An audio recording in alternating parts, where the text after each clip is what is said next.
excited once again, and kama we ni mgeni, this is 𝙗𝙧𝙚 once again in it. Welcome to the Convo Space. I know, right? I am starting to love that name, and because I'm loving the conversation so far. I hope mnajibamba pia. I'm loving the comment section. Iko active, and I love that for you. I love that for me. Whatever, man. So, kama we ni mgeni, kindly subscribe, join the big family. Let's get to learn and grow together, because that's just all about it, right? Yeah. So, siko peke yangu. I have these amazing people with me. And familiar faces, how warembo na wanaka amazing. Last time niliambiwa sikuambia wanaka amazing. So, you look good. Thank you. You look good. Asante. Ataka ni Mungu. But they look amazing. Mbona venye umemalizia hizo ndio umesema. Where is your stand? You will not. I don't have peace. I want problems. I will not be prosecuted. So I'm excited to have you once again on set. Thank you. Na sasa bila kupoteza time, just for the person mwenye ni mgeni, kindly introduce yourself. Nilianza na wewe last time. I love you, babe. Love you too. Hi guys, naitwa anakupenda pia. Naitwa 𝙗𝙤𝙚 𝙾𝙤, or my name is 𝙗𝙤𝙚 𝙾𝙤 royalty. Yes. Since aenda aliongeza royalty. Anyways, royalty. Yeah, welcome to set. Thank you. Hello guys, my name is 𝙤𝙤𝙚. Yes, 𝙤𝙤𝙚 is my father's name. I like using it. Yes. Because you're manifesting it. Exactly.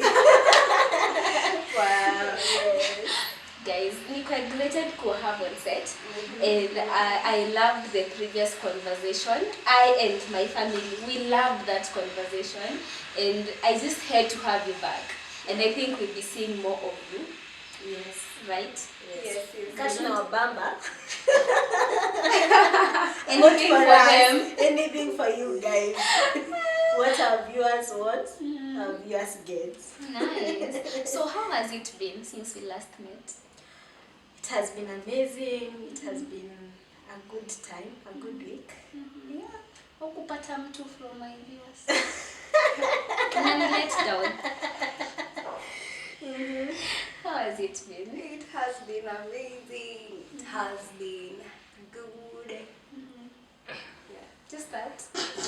Anyway. And hata nisianze kuwaengage saizi wako na the liberty to get out of set. So I hope it's been an amazing week for you. I hope the year is taking you well. So far so good. And I hope you're just doing something towards achieving your goals for the year, right? Bado mwaka mchanga.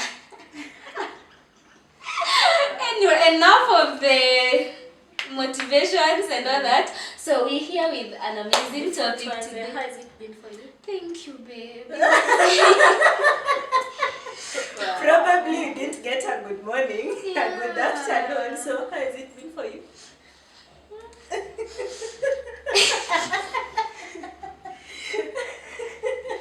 Serious one. It's been an amazing period for me. I love what I'm doing so far. I love the growth so far. And yeah, I'm loving it. And we are happy for you. Ready for. So just in case no one asked you, how has it been for you so far? Anyway, actually quite serious. So today having an amazing conversation once again, and I know what one was there, the other part tuliachanga hanging, but just before we get to the other part, I thought of something else that, now that I have my friends on set, I think this is the best people to discuss this topic with. Yeah, right? Yeah, sure, but we don't know the topic. I just wanted you to agree. Thank you. So having them on set makes a very perfect conversation space for me. And actually, you should do this with your friends too. Just you know why. So the conversation today is on relationship breakups. No. Wanasemanga ninakoka Drum rolls. When you talk about relationship, is it both friendship and Yeah. Oh, It's okay. not entirely based on your man broke your heart. Well, it could. It could be, but in this context, just having, because it's a friendship space, so we're having this broad conversation on your friendship breakups, because I actually think that's a topic we rarely talk on, friendship breakups, because tunafikirianga tu watu huachana ni bena, malabs. Oh yeah. But in real sense, friendship breakups do happen and they do hurt. Yeah. So that's why you're on set with me today. Because before I was your friend, who was your friend? Before I adopted the two of you. Nitaenda kukatiwa off. Let me try be nice. So that's our conversation today. I just want to know how has it been for you? And what do you have to say concerning friendship breakups, or rather breakups in general? Or what do you learn? How do you actually think they are friendship breakups? Ama unasema vitu zangu ziko, it's something that is there. So so I just want to just have that conversation. So be free, be safe, be vulnerable, as vulnerable as you can get, and just let's get here. Actually, let me just tell you something. The reason you're having these conversations, and as much as they are helping us, they're actually helping someone out there. Unaweza pata kuna mtu anadeal na these things and ako like, I think ni mimi peke yangu am undergoing this, but you underwent it for them. So just be free and just allow someone learn from you, right? Yeah. Nice. So getting into it. Last time nilianza na nani? Wewe. So alright. Okay. No, the question was what is hard. dating? So who responded? It was me. Yeah, so this time Wow. Yeah. So just getting into it. Have you had friendship breakups? Yes. Have you? Yes. Nice. So what's the one thing you would say about it?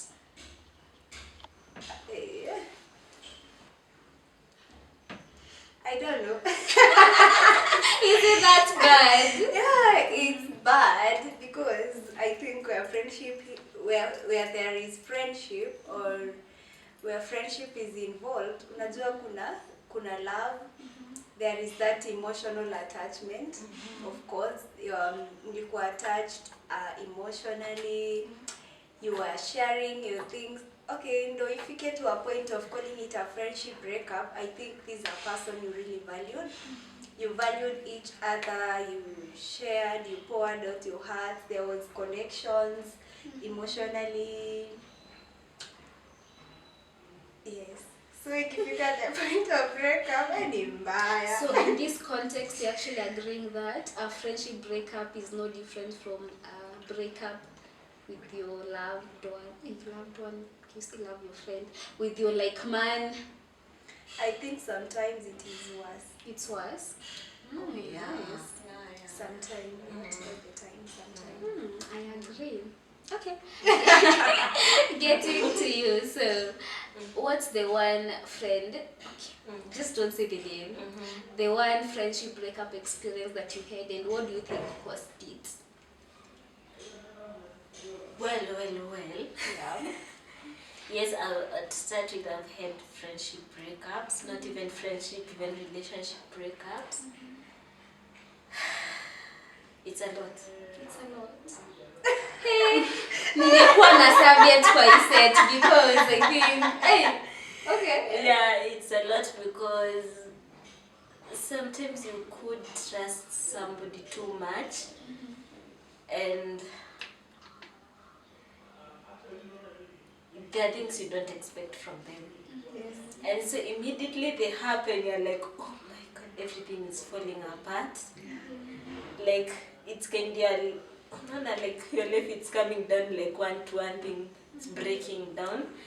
Yeah, so basically I've had a friendship breakup, and it was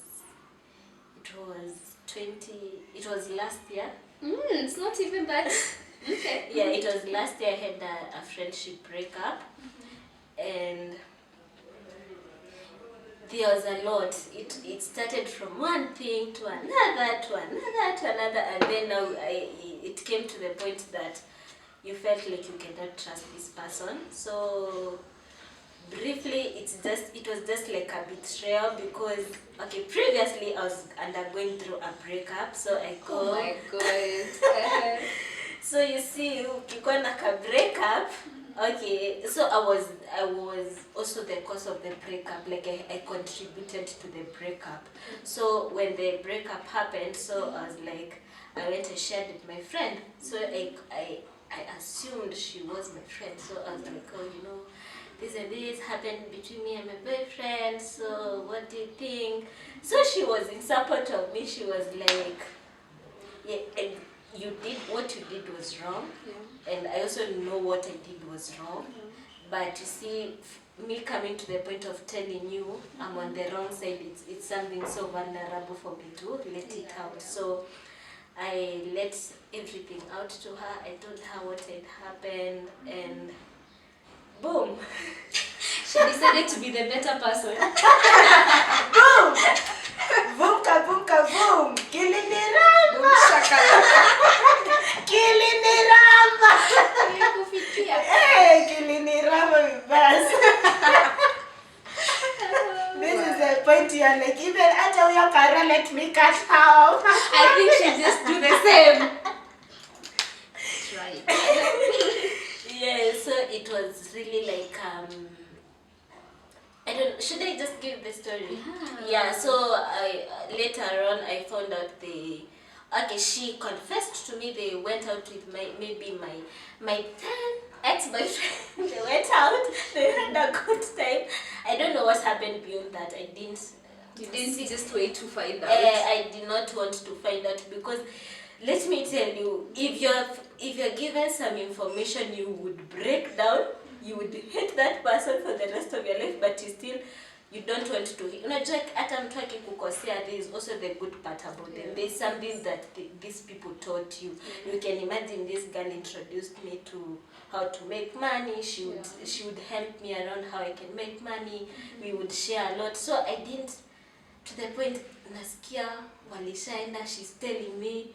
And to the point of you telling me, you remember that person ulikataa kunionyesha? Wow. Nilienda nikamwona. So I was like, oh my god, but you were on a mission. I don't really know whether she was on a mission. To meet your man. I don't know whether she was on a mission. I don't really understand. I did not take my time to understand. But there was something along the way that there's something that I learned. Sometimes you can never prevent people from meeting other people. Yeah, sure. Yeah. So it doesn't mean because we broke up, she does not have the right to go out with that person. She doesn't. Okay, she does, but okay. She has the right to do so. You cannot restrict people from whom they meet. Do you think it was a coincidence, like they met? You know, I don't want to judge, and I don't want to be in a position like I'm really judging, because I also don't understand how it happened, and I don't want to be. You see, you can't like point things out like this is what happened. I also don't know. I was just told when I went out with a man. But you know, I'm thinking the fact that this person is telling you, see the person that you didn't show me. Yes. You see the person that you didn't show me, we met. Imagine. Yeah, it so sounds like, you know, I actually knew I'm going to meet that person that didn't show me. Yeah, so I don't know. After reflecting on it all, I came to understand like if you have parted ways with somebody, you are not entitled to their lives. Oh, nice. You cannot dictate whom they meet, whom they decide to date. So even if I had a boyfriend right now, we broke up, they decide to date who, it's okay. Because I'm not supposed to dictate whom we meet next. And I cannot prevent them from meeting maybe the love of their lives just because of me. Yes. Fanye demu yako, afanye ukose bibi yako. Don't make your To girlfriend. some point you would feel it's betrayal, but if you looked at the bigger picture, you people parted ways. Yes. Then why are you controlling this person from meeting whom they want to meet? So you sit down, you analyze everything, and then you're like, you will feel betrayed, and you never want that person back in your life ever, because you'll always feel like even the next person, they're going to betray me. Maybe it's for you now to have boundaries. You're going to set boundaries, but the fact remains you cannot control whom people they meet and who people they decide to interact with. Yes. Breakups really makes people wise.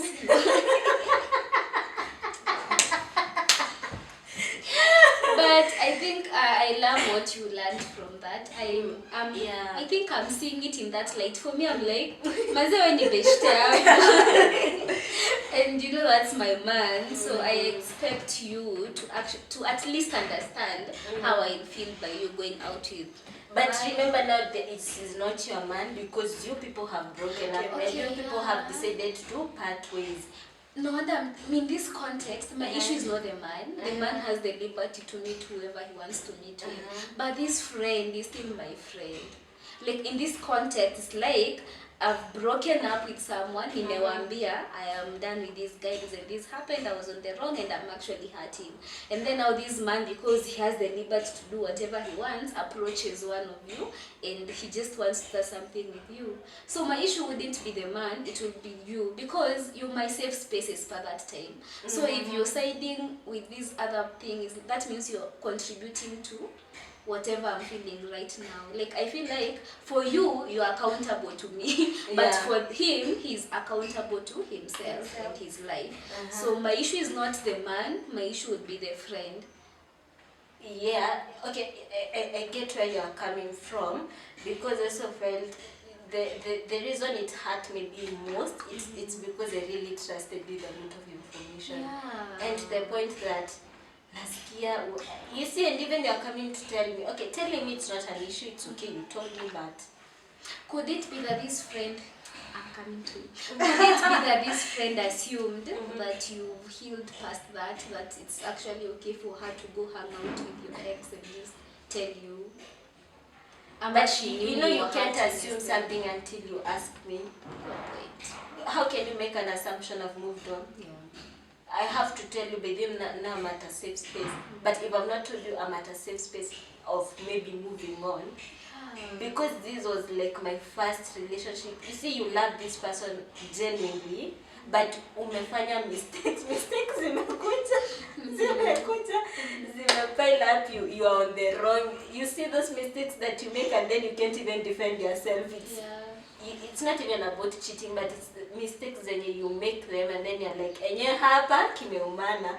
So you're like, of course I'm on the wrong side. So you nizile mistakes wezi jitoa, unless those people now decide to forgive you, which you can force forgiveness on people. So yeah, that was my first friendship breakup. Because it involved another girl, and since then it came to a point we can never relate like we used to relate before. It's to the point that even if I met them somewhere, it was just like be a hi, and then we just proceed. It's like bad blood. Okay, before you get to the point of having no bad blood, it takes a lot. You really have to pray about it, because you see the emotions. You see, people assume like you're not a human being. You being a human being, you are affected by so many things. So you have to also pray to get out from that space of feeling hatred, and now come to the point of feeling I don't hate you. It's not like I like you.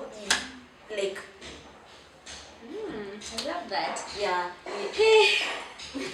I think that it is intense even for me, because man, I'm actually overthinking that story right now. I get back to it because hey man. But how do you deal with your breakups? Because I love what my friends bring out. Pray about it. So if you don't pray about it, how do you deal with it? To you, have you experienced a friendship breakup, and how was it? Okay. It was, of course, not a good thing. Okay, I can also not say like nimeheal na imekaa for long, guys. Hi, which year was that? 2021. Wow. That's like 2024. And you should heal. From before. Okay. I don't know, because Have you tried her solution? Trying about to help you in this journey of healing, because the intensity, it was intense. This someone, unajua, it's one thing yenye mnasemanga maybe distance separated you, you were friends, and then distance happened, you don't talk, like, because distance actually inaletanga hiyo ka disconnection, because you don't talk regularly. But for my case, this was my friend. We are at the peak of our friendship. Very close friends. Very, very close friends. Mwenye ukitembea kwa barabara, when you know together, maybe mtu anauliza, where is your friend leo? Hey, how is your friend? Some point, okay, we were so very close to a point. She knew about my family, I knew about her family. Guys, I'm still healing. We should try, like, you're praying, you're telling God to help you in this healing. Because maybe watu wengi usema like time heals. I don't know. Maybe it does. Yes. It's been here. It has been years. I don't manifest it. It has been years. But I think it is God who heals. Because I have prayed for healing. I have forgiven my friend. My friend, I forgave her, but sasa kuna ile point yenye ukimuona, there is that impact. There is how you feel in your heart. But me deep down, I know I forgave her, and I also oh God, hallelujah. Each day I'm telling God to help me, because inahitaji the help of God, or maybe to some point kitambo, not now. To some point I really didn't want to forgive her.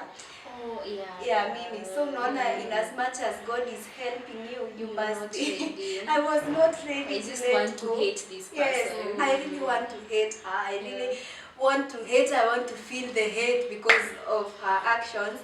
And then I'm telling God to help you. Not just God cannot force His help on to you. You have to like accept. So ilifika point and I accepted the help of God.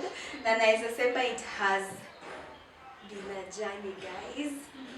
Sahi nikimwona the impact is not as it used to be. Kuna progress, but bado hata tu ni admit, sitadanganya, like sijafika hiyo point yenye nikimwona I don't feel anything. I still do feel something. Ni vile na hepa swali yako, because I don't want to talk about what really happened.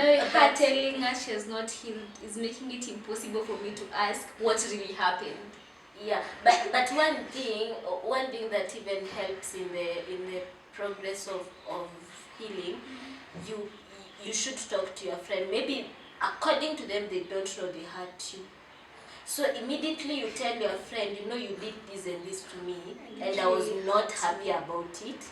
They could say sorry, and maybe that sorry could help in your healing. And maybe personally how hurt. You know, sometimes we lack communication, and it's if communication lacks, we tend not to really understand, because for me to understand, you have to communicate. And for me to choose to understand, you have to communicate for me to understand, right? And I also have to choose to understand. You know, communication is one thing, but also communicating and me understanding to the point of where is Shiza coming from, what really happened, why did I trigger her feelings to this point.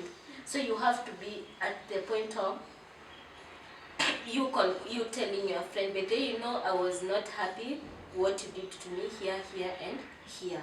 And if they genuinely want to mend that relationship, they could come to the point of saying, I'm sorry, I did this and this, and maybe this and this is what led to me doing to you this and this.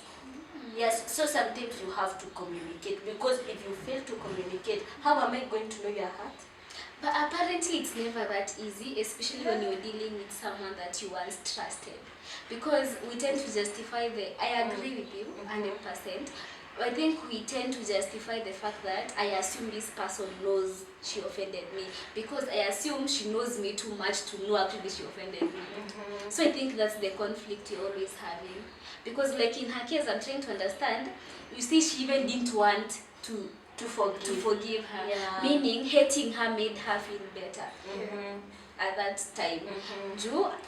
You're like, this person knows, as in kwa kilego naziambianga, she had the aim of doing this to me because she knows me too well to know that whatever she did offended me.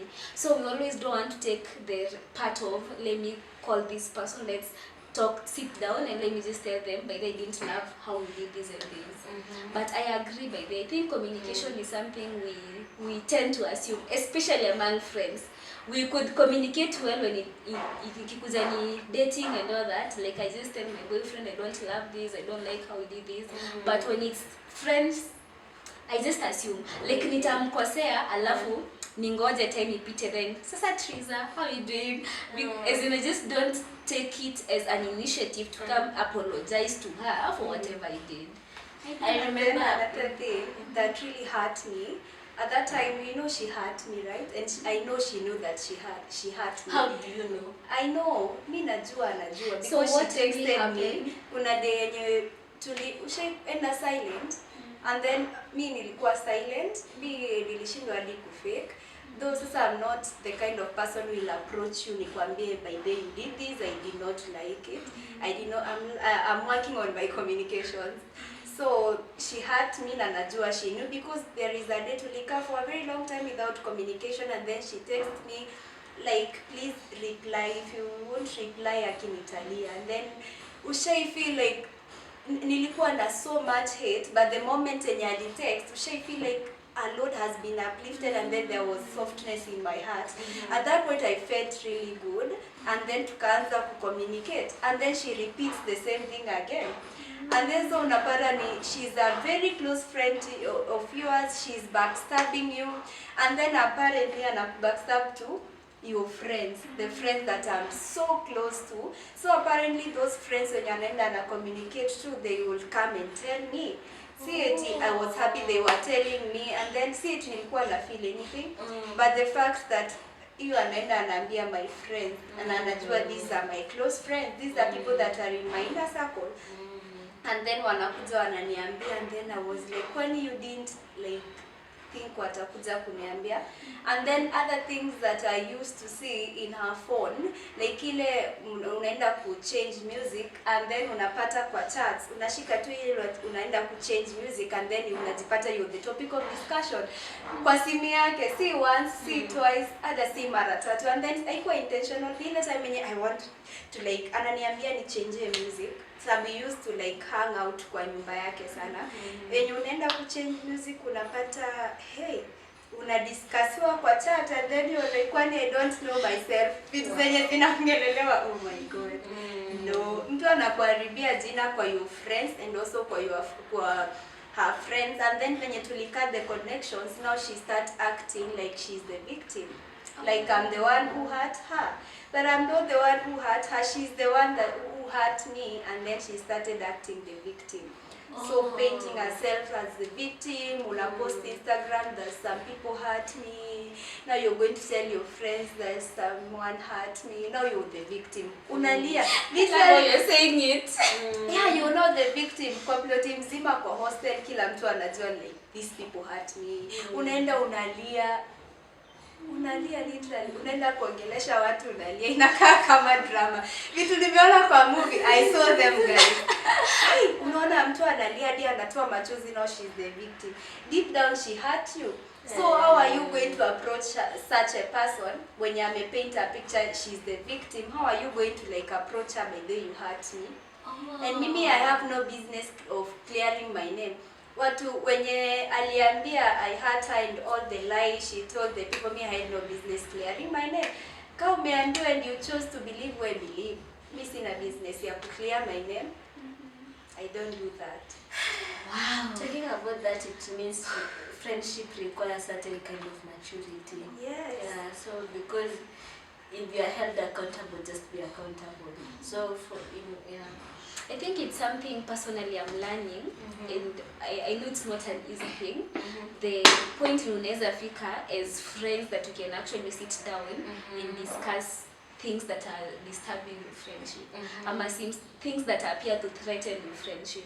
Because I think in friendships kuna kwanga tu na a lot of assumptions, like, and there's a lot of pride that no one wants to take responsibility for their actions, yet kwa relationships you people actually take responsibility.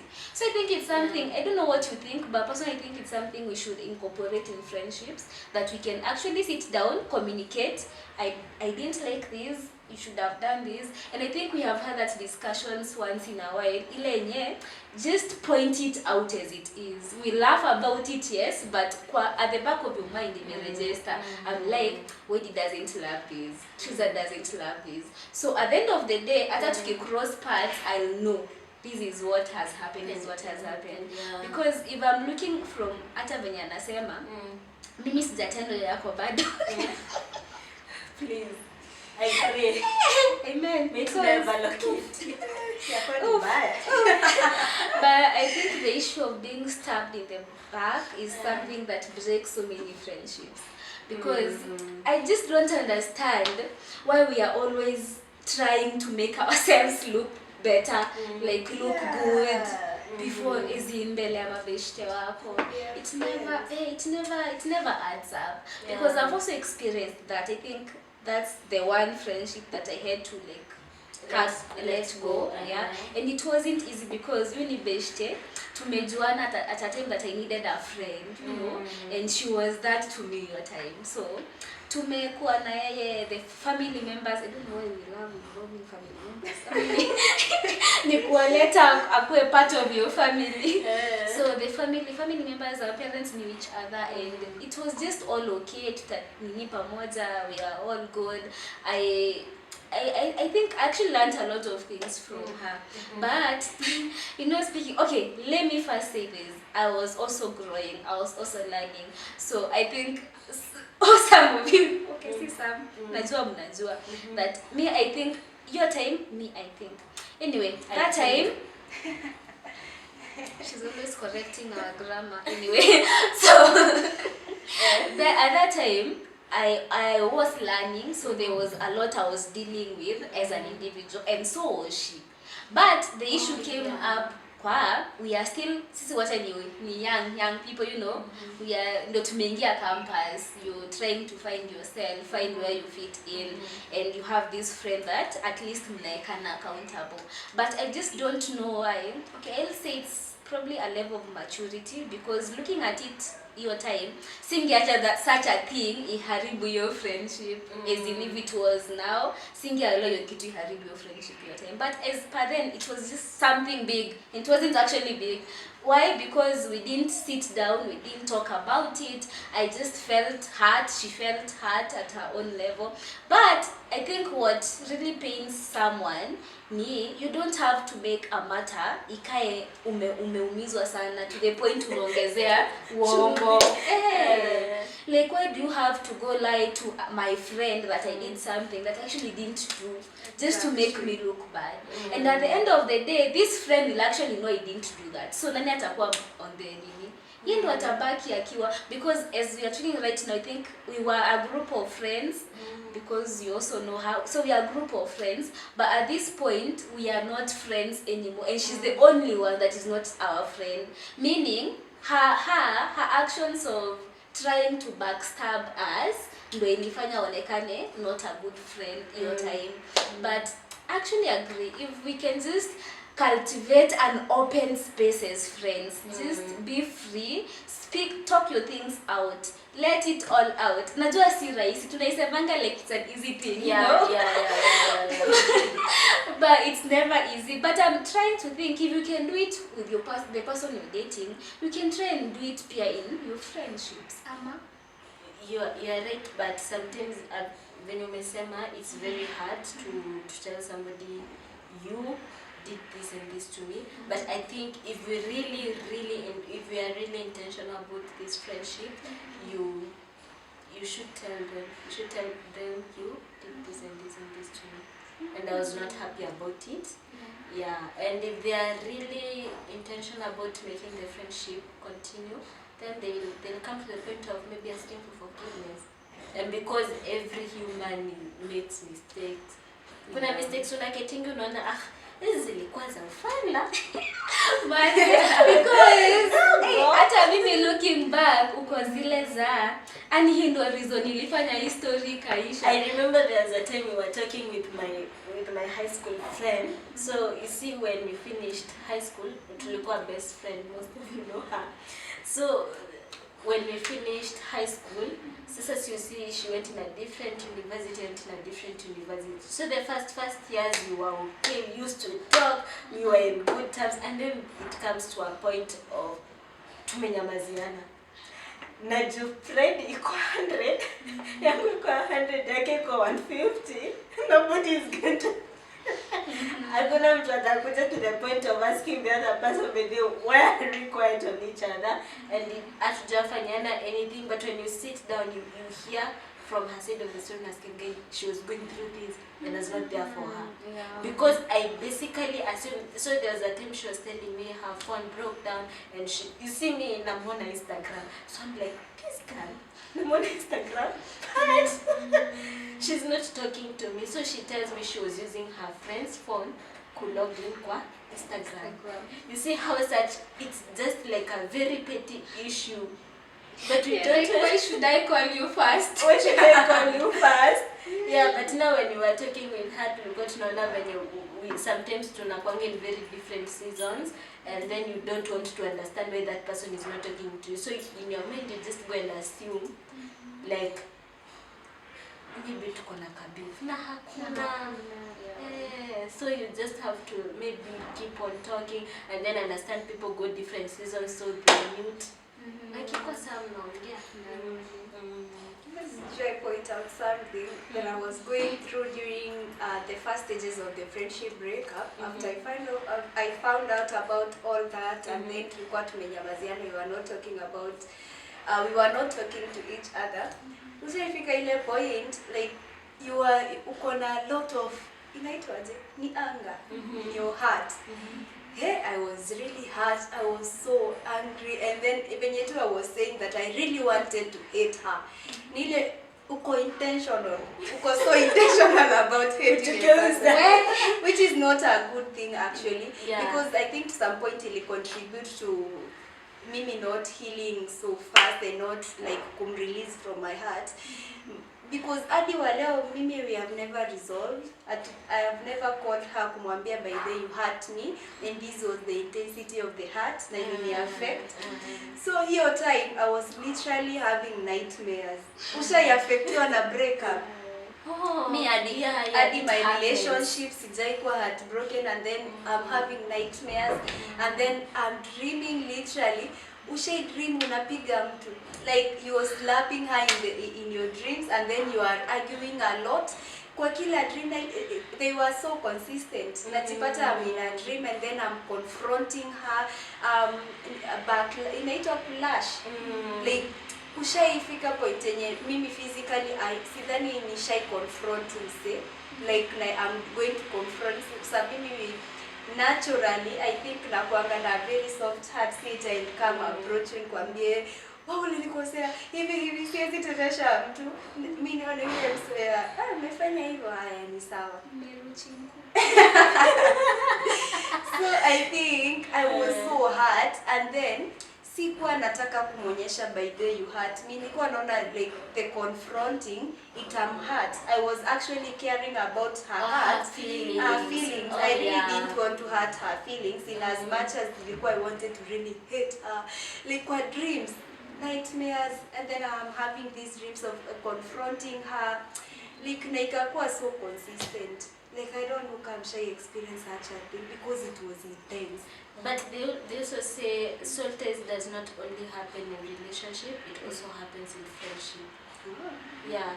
So I think sometimes you just have to pray about it and really, but also you also have to allow yourself to go through the emotions, because if you rush the process of healing, you could end up not healing. So you have to allow yourself to feel that, then come to the point of understanding, yes, I'm feeling that, but life has to move on.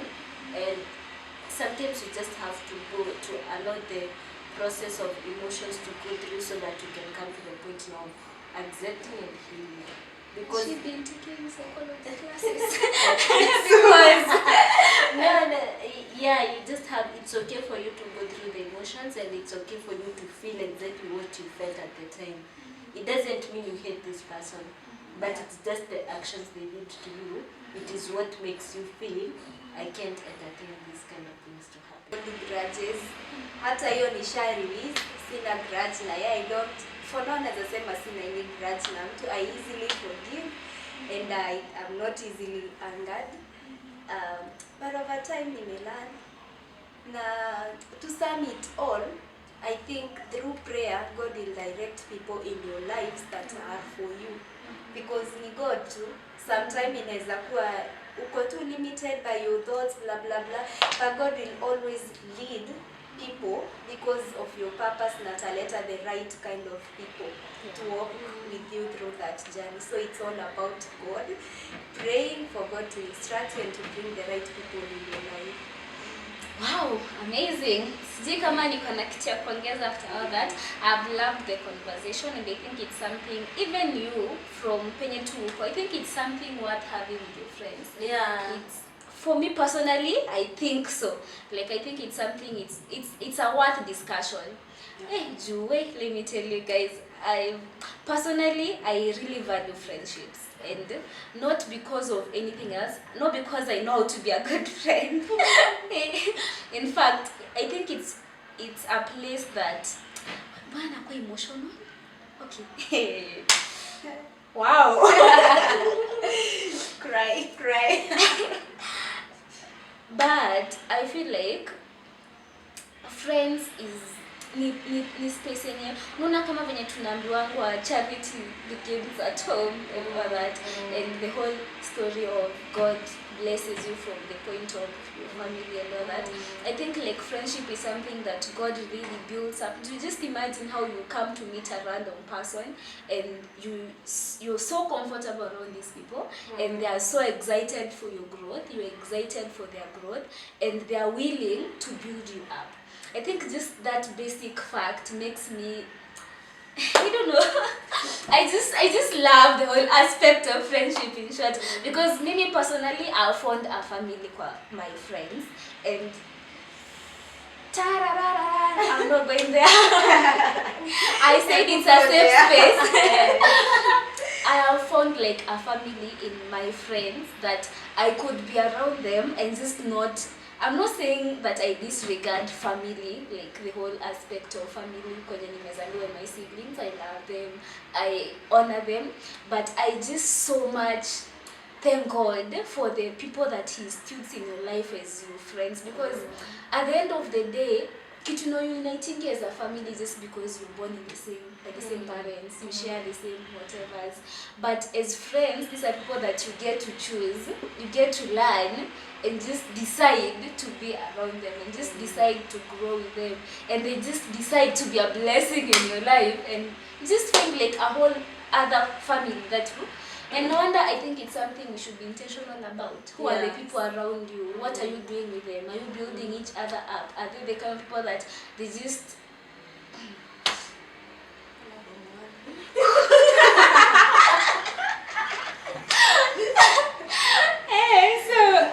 just intentionality, she has said, and learning to trust your friends, and just praying about it, just allowing God to connect you with the people that are meant to be in your space. Because sometimes pia tunaforcing issues huko nje. Unapenda venye nani anachekanga, unataka kwa best yako, na probably she has no purpose in your life, like literally no purpose. So just understanding, and I think now it narrows down to you as an individual. Do you know who you are?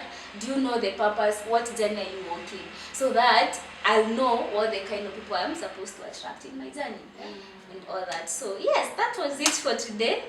Your story staendelea sana just because someone wants me to cry right now, but yes, let me relax. So comment section. Tell us what you want us to discuss, especially pia in line of friendship, and to handle the relationship part, dating and all that. So we'll get back to that. I'm loving this conversation, especially to see plan. Ni kama mnakuanga na mambo mengi na mmepitia huko nje. Tunakapitia. I told you there's some juice here. So just be intentional. Let's get to know from your end what's the one thing you'd want us to address, and pia share your experiences with us. Tupe pia sisi chai. I want to read your comments and not laugh. But yes, I want to read your comments. Tuambie mnataka tuongelele nini. For now, I think the only thing I would say is just be intentional with your friends. Communicate with each other, build that safe space around you, because you definitely need it. So